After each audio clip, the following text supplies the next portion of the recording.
Hi, I'm a Possum and I find garbage. Today's garbage is Wish, the latest animated film from Disney. But this one's kind of a big deal because it marks their 100th anniversary. It's also one of the biggest flops they've ever released. As of the time I'm writing this, Wish has been out for over a week and has made a little over $50 million against a budget of around $200 million. And this was right after the box office disaster that was The Marvels. And wouldn't you know it, it embodies basically everything wrong with modern Disney. Even for the 100th anniversary, Disney just couldn't help but load it up with a bunch of nostalgia bait and make it safe with focus group approved blandness. Imagine taking no risks at all and still failing. That's what Disney did because people are sick of their brand and their name carries no prestige anymore. And I, for one, am glad to see this monopolistic corporation sweating. This is a company that spent the better part of a century building their reputation on high-quality, family-friendly animation. That's their legacy. That's what Wish is meant to be celebrating. And by celebrating, I mean they loaded it up with a bunch of references to older movies, but didn't do anything creative or clever with them. You might have noticed from the trailers the weird animation of this movie. Setting aside the fact that the art style is basically identical to every animated movie is made since Tangled, Wish tries to do something a little different by sort of emulating the look of traditional animation as a way of paying homage to their legacy. The problem is they didn't commit. All they did was they just rendered everything with flat lighting, blocky colors, and no motion blur, so it just looks unfinished. I guess the backgrounds sometimes look like paintings, whoopity-doo, but it just ends up looking like a low-budget ripoff of itself. It reminds me of Pinocchio, a true story. There's a Disney short from 2012 called Paperman, which combines modern 3D animation with traditional 2D animation in a way that looks unique. We also have movies like Puss in Boots: The Last Wish, which has this sort of painted look and does things with the frame rate to make it look almost anime-like at times. So it's not like you can't do interesting and new things with CGI, but for whatever reason, for their 100th anniversary, Disney just decided to go with the stale Tangled, Frozen, Moana, Raya, and Encanto art style, where the only thing distinguishing any of these movies from each other visually is the ethnicities of the characters, but then they made it look worse. And it really is representative of modern Disney, the studio now most famous for spitting on their own legacy. Every animated classic going all the way back to Snow White has to be remade for modern audiences, which evidently don't exist. And in live action because, apparently, the only way to improve an animated movie is to make it not animated anymore. This is the studio that intentionally sabotaged the marketing for movies like Treasure Planet to make them flop, so they could justify killing off the traditional animation department, fire a bunch of people, and go full speed on CGI. And now they're pretending to respect their legacy animated movies by making a movie that supposedly tries to emulate them, but doesn't even really try. They're celebrating the legacy that they're actively trying to kill. I absolutely despise Disney, and I'm glad this movie is losing money while DreamWorks, Sony, and even Illumination are beating them at their own game. They deserve it. You wanna know how much modern Disney hates traditional animation? They had that Chip and Dale Rescue Rangers movie last year that you already forgot about. That movie was meant to showcase and poke fun at the history of animation and the various styles and technologies over the decades. But within the movie, one of the chipmunks has had 3D surgery to keep up with modern times, while the other is still traditional 2D animation. But instead of taking the opportunity to make the 2D character actually 2D in this movie that's a meta-commentary on animation as an art form, they just use cel-shaded CGI, which is why he looks like something out of Wind Waker on Nintendo GameCube. One of the pioneering studios of animation is now one of the art form's greatest enemies. And yes, every other major studio now does the same things Disney does, but that's because they're following the leader. Would Illumination have replaced Charles Martinet with Chris Pratt in the Mario movie if Disney didn't make celebrity voice acting the standard? Would DreamWorks have abandoned 2D animation if Disney didn't create the perception that it's box office poison? But at the very least, those other studios are still occasionally doing things that are fresh and interesting, and not just coasting on their rapidly eroding brand recognition. Disney isn't even really an entertainment company. They're a toy company that makes $200 million feature-length commercials. Everything they do is just an advertisement for their overpriced theme parks that fewer and fewer people are visiting, because who the hell is going to pay over $100 per person per day to go stand in line for 3 hours for a ride that lasts 3 minutes, on top of a plane ticket in a hotel room, when they can't even afford a carton of eggs in this economy? If I'm going to pay $5,000 for a Star Wars cocktail, Minnie Mouse better be blowing me under the table while I drink it. Did you know that Disney Plus hasn't been profitable since they started it? They've actually lost billions on it. They really shot themselves in the foot by creating a streaming service, because why pay $6 to $10 per person for your family to go see the latest Disney movie in a theater when you could just wait a few months to watch it at home basically for free? No one's buying their grossly overpriced Blu-rays anymore either, except for people like me who actually care about film preservation. But people like me are not the audience Disney has cultivated. On the contrary, Disney has done everything they can to alienate anyone who isn't a consumerist soy boy or the stereotypical internet leftist whose entire worldview is based on hating their parents. You know, the type of people who are the least likely to have kids. They built their entire brand on family entertainment, but only ever pandered to people who are openly anti-family. Now, I'm no marketing expert, but I don't think anyone's gonna go take their cat to go see Wish. I guess I should talk about the actual movie now. This girl Asha lives in a kingdom on an island that's run by a sorcerer named Magnifico, who everyone reveres because he occasionally grants wishes. For whatever reason, the people of this kingdom all agreed that, on their 18th birthday, they would have Magnifico take the greatest desire from them and make them forget it in exchange for the small chance that maybe he'll make it come true later. Asha's grandpa celebrates his 100th birthday, but he never had his wish granted, and no one in his family even knows what it was. At the same time, Asha has an appointment for a job interview to become Magnifico's apprentice. During the interview, for no reason other than the plot needs him to, Magnifico explains to Asha that the majority of the wishes he took will never be granted because they might have unforeseen consequences. Asha disagrees with this, so Magnifico turns her down for the job. Later that night, Asha is having dinner with her mom and grandpa, and she tells grandpa that Magnifico will never grant his wish, which she saw in Magnifico's laboratory, but grandpa tells her not to tell him about it because he doesn't want to know what dream of his never got fulfilled. Asha gets upset and runs off into the woods and wishes upon a star. Then a little star monster, creatively named Star, comes flying down and flies around sprinkling stardust on her pet goat and all the forest animals, giving them the ability to talk. The flash of light he causes when he does this is seen all over the kingdom, and Magnifico realizes there's a rival magic user in town and feels threatened by it, so he reads from a forbidden book of evil magic and learns that he can absorb the wishes to make himself more powerful. And he also puts out a bounty for the rogue magic user, saying he will grant the wish of whoever turns them in. Asha breaks into Magnifico's laboratory and steals back her grandpa's wish, but just as she's giving it back to Grandpa, Magnifico shows up to her house and arrests her because it turns out one of her friends betrayed her. Asha escapes and her mom and Grandpa flee the island in a rowboat. With the help of Magnifico's wife, who has decided to turn against him, Asha and her friends conspire to steal the wishes back from Magnifico. While the friends break into the laboratory, Asha plans to distract Magnifico by getting him to chase her through the woods. But then it turns out Magnifico wasn't chasing her, and it was actually her friend who betrayed her wearing a magic disguise. Asha manages to escape again, but Magnifico captures all of Asha's friends and blocks out the sky to prevent people from wishing upon the stars. During the final confrontation, Asha gets the people of the kingdom to all wish at the same time, and the combined power of their wishes overcomes Magnifico, and he gets trapped inside the magical crystal thing on his staff. Everyone gets their wishes back, and they all decide to work to achieve their goals instead of asking a wizard to make them happen by magic. But despite this, they all decide to make Asha their resident fairy godmother, and the star guy gives her a magic wand. Then the movie ends. Okay, so for no particular reason, Magnifico tells Asha the secret about how he collects and stores people's wishes with no intention of ever granting them, and makes people forget about their wishes so they don't feel sad about having their dreams unfulfilled. Now, this honestly doesn't seem all that unreasonable to me. If you had the magical ability to grant wishes, you wouldn't want to and morally shouldn't grant everyone's wishes because people will wish for things they shouldn't get.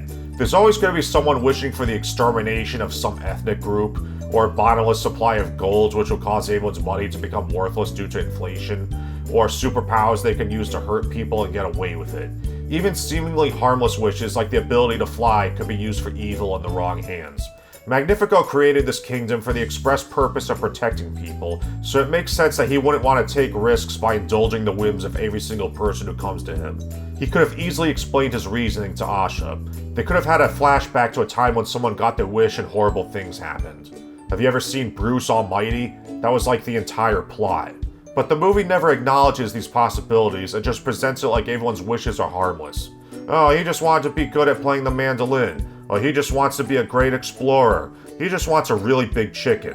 And Magnifico is just a big dumb meanie head for refusing all of them. Magnifico is portrayed as evil because he has the ability to grant everyone's wishes, but just refuses to do so. And the movie even has to go out of its way to make him look unreasonable for holding this position by having him get all angry and start yelling when he's questioned about it. When Asha asks him if he would grant her grandfather's wish to become a great musician, he refuses on the grounds that his music might inspire people to revolt or something. It's like this movie is strawmanning its own villain. So Asha gets mad and runs off into the woods and makes a wish, causing Star to show up and make magical shenanigans happen, which makes Magnifico feel threatened by the presence of another magic user. So he reads from the evil book, and apparently, the world's greatest sorcerer somehow didn't know that using forbidden evil magic would cause him to become enslaved by it. So basically, Magnifico is under what is essentially mind control by some ethereal magical entity, like Gollum in The Lord of the Rings. But unlike Gollum, who's treated as a tragic character who fell victim to a corrupting quasi-demonic force, Magnifico is treated like he's evil and at fault for everything that happens when, really, none of the bad things he did would have happened if Asha just minded her own business. And while the movie is vilifying this guy for refusing to use magic to give everyone what they want, at the same time, the movie tries to have a message about working hard to achieve your dreams and not rely on wishing for a miracle that may never happen, so the message is really muddled. And considering how one-dimensional the characters are, this kids movie has a weirdly convoluted premise that makes no sense. So, people come to this kingdom to get their wishes granted, but for reasons none of them understand, they have to agree to have their wishes extracted from their minds and memories, so they won't even remember what their wish was. And then, maybe, if they're lucky, Magnifico will grant their wish at one of their monthly ceremonies, where he grants one wish, most likely years later if it ever happens. Yes, he only grants one wish per month, and all of these idiots think theirs will eventually be granted, when he's only granting 12 per year, apparently for no reason other than Magnifico arbitrarily decided that he would only grant one per month, and no one questions it. That's the plot of this movie. Kinda flimsy, isn't it? Alright, just because I don't have anywhere else to put them in this review, I'm just gonna list off a bunch of miscellaneous complaints. The movie makes a lot of references to other Disney animated films. Asha's friends are a reference to Snow White and the Seven Dwarfs, but I guess they couldn't actually make them dwarves because Peter Dinklage said so. So now they're just diverse movie friend group number 983. There's also a part where Asha wears a cloak that looks like the one worn by the fairy godmother in Cinderella. The stupid talking goat makes a reference to Zootopia at one point. There's a guy named Peter who looks like Peter Pan. It's basically Remember This, the movie. And it's appropriate because despite the fact that Disney has swallowed up every major IP, like some kind of mouse-eared hellmouth, brand recognition is pretty much all they have at this point. The music sucks. Now, I'm not an expert on music, so I'm not going to try to deconstruct why it is, but I just know that I struggle to remember any of the melodies or beats from any of the songs in this movie. Most of it is just generic bubbly pop stuff, and the lyrics suck. Recently, a guy on YouTube named Meat Canyon made a cartoon making fun of Taylor Swift and her fan base, and they had a song in it that was made to sound like a stereotypical Taylor Swift-like pop song. That song, which was made to be bland on purpose to reflect the manufactured nature of modern mainstream music, is catchier and more memorable than any of the songs in Wish. I went back and listened to some of the songs from The Hunchback of Notre Dame, and it's like, Jesus Christ, how far Disney has fallen. They don't even compare. The main character, Asha, is just yet another quirky girl who's slightly awkward. You know, like every other protagonist in every other Disney movie from the past 10 years. There's absolutely nothing remarkable or interesting about her. It didn't take much for Magnifico to make a complete turn towards evil. He wasn't even really evil at the start of the movie, he was just sort of an arrogant prick. But you get the sense he genuinely just wants what's best for the kingdom. But as soon as Asha comes around and starts making trouble, he loses his mind, reads from a book that essentially mind controls him to be evil, and then his wife turns on him. She doesn't even seem all that upset about losing a husband either. There's never a moment where she's like, oh, I don't know if I can do this. I don't know if I can turn against the man I love and have been married to for decades. She actually seems glad to be rid of him at the end of the movie. The hell is that? Here's something I've never done before. Just out of spite, I'm gonna rewrite Disney's movie for them. Here's my idea for a Wish movie. Enjoy some AI illustrations to go with it. Alright, so we make a prequel to the Sorcerer's Apprentice sequence from Fantasia. There's a sorcerer who lives isolated in a castle on top of a mountain, and every night, a flash of light emits from the castle and sparkles come raining down, and everyone knows the sorcerer has the power to grant wishes. So people have come from afar and founded a little settlement at the foot of the mountain, waiting for the day when the sorcerer might come down and grant their wishes. You can even say people have traveled from all over the world, and that's your excuse to have a diverse cast. Boom.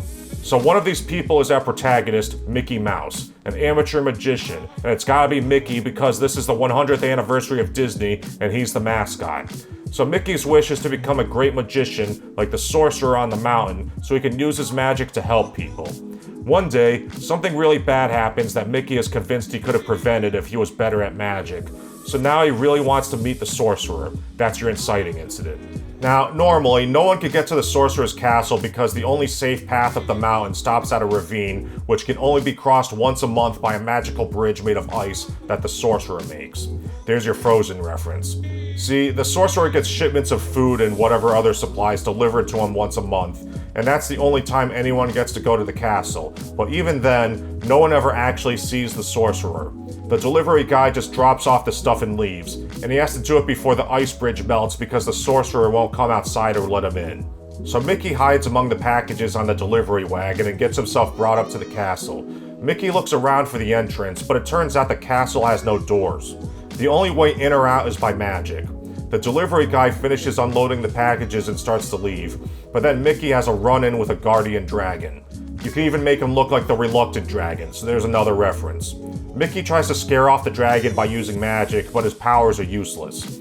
He runs, but finds the bridge is already melting. He tries to run across, but it crumbles apart and he falls into the river below. Mickey washes ashore in a spooky forest resembling the one from Snow White, with scary faces on the trees and all that, and keeps hearing unidentified noises.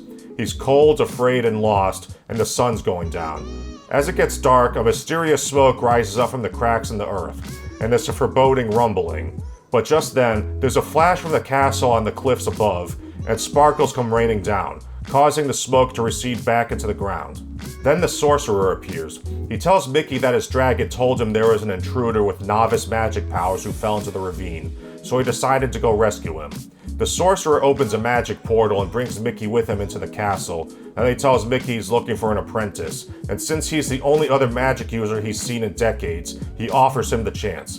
Despite the sorcerer's stern personality, Mickey jumps at the opportunity and is immediately put to work doing menial tasks around the castle, and we get a montage of him doing things like filling buckets at a well and cleaning up after the dragon. The following night, Mickey is sweeping up the courtyard and sees the sorcerer going up into the highest tower of the castle. Then shortly after, there's a bright flash and sparkles come raining down, just like he's seen each night from afar. Since the sorcerer spends most of his time locked up in his study, Mickey never gets the chance to talk to him, so he asks the dragon what he does in the tower. The dragon explains that the sorcerer casts a spell each night, which prevents an ancient evil from escaping from within the mountain, and that's why he built his castle there. Sometime later, Mickey works up the courage to ask the sorcerer if it's true that he grants wishes. After some back and forth, the sorcerer says he can, but he won't, and he doesn't explain why because he knows Mickey won't understand. Mickey insists that he try to explain it, so the sorcerer takes him to a balcony, and they look out at the lights from the village below the mountain. The sorcerer explains that if he grants wishes, he may fall to the temptation of making people indebted to him. He would put himself in a position to demand anything he wants, and he cannot allow himself to become that prideful and power-hungry because he has devoted his life to the containment of evil. The people below must learn that the only true way to make a wish come true is to work hard to make it happen. Mickey doesn't understand how helping people can be a bad thing, or how having the power to help people but choosing not to can be a good thing. And he's too young and naive to realize how vulnerable he is to temptation. So he starts to resent the sorcerer and decides to steal a big spell book from him. He leaves the castle, uses the spell book to create an ice bridge, and goes back to the village where he starts granting everyone's wishes. The people heap praise upon Mickey and celebrate him as a hero as everyone starts getting what they wanted. Everything seems to be going great for a while. Mickey has even become the great magician he always wanted to without having to work for it. But then the sorcerer sees people flying outside his window and realizes what Mickey has done, so he appears in the village in a burst of flame and lightning that frightens everyone. undoes everyone's wishes, takes the spellbook back from Mickey, and tells him he will never be welcome back in his castle before disappearing again. Everyone starts mourning the loss of their granted wishes, but then a mysterious hooded figure comes out and says there's another way. She takes off her hood and reveals herself to be Queen Grimhilda from Snow White, but this was before she was a queen, so no one knows who she is. She convinces everyone that they can still have their wishes granted by the power under the mountain. Mickey, having heard about the evil under the mountain, tries to tell everyone not to wish upon it, but they don't listen. Everyone starts praying to the mountain, and the mountain starts rumbling as smoke rises into the sky. The sorcerer tries to contain the evil, but it's been strengthened by the prayers of the villagers, and something erupts from the mountain, destroying the sorcerer's castle and revealing Chernabog, the gigantic demon king from the Night on Bog Mountain sequence from Fantasia. Being a demon, he tempts people by showing he can grant wishes. Most people are scared, but some ask him to grant their wishes, and it's implied that this is how Maleficent from Sleeping Beauty got her powers of hell. Chernabog flies away to spread evil around the world, and all of the evil people in the village start using the wishes granted by Chernabog to enslave the others and magically turn them into animals and objects. Mickey realizes the only one who can stop this is the sorcerer, so he rushes back up the mountain and, with the help of the dragon, flies across the ravine and makes his way toward the crater where the sorcerer's castle used to be, and they see an apparently bottomless pit in the ground. Figuring the sorcerer must be down there, Mickey and the dragon decide to go in. They fly down into the pit, going deeper and deeper, and it gets darker and darker until they see a mysterious bright light at the bottom, and then Mickey wakes up. Like this video, leave a comment for the algorithm, subscribe, check my channel for other videos you may have missed since YouTube doesn't notify you, support me on Patreon, send me your fan art, bye.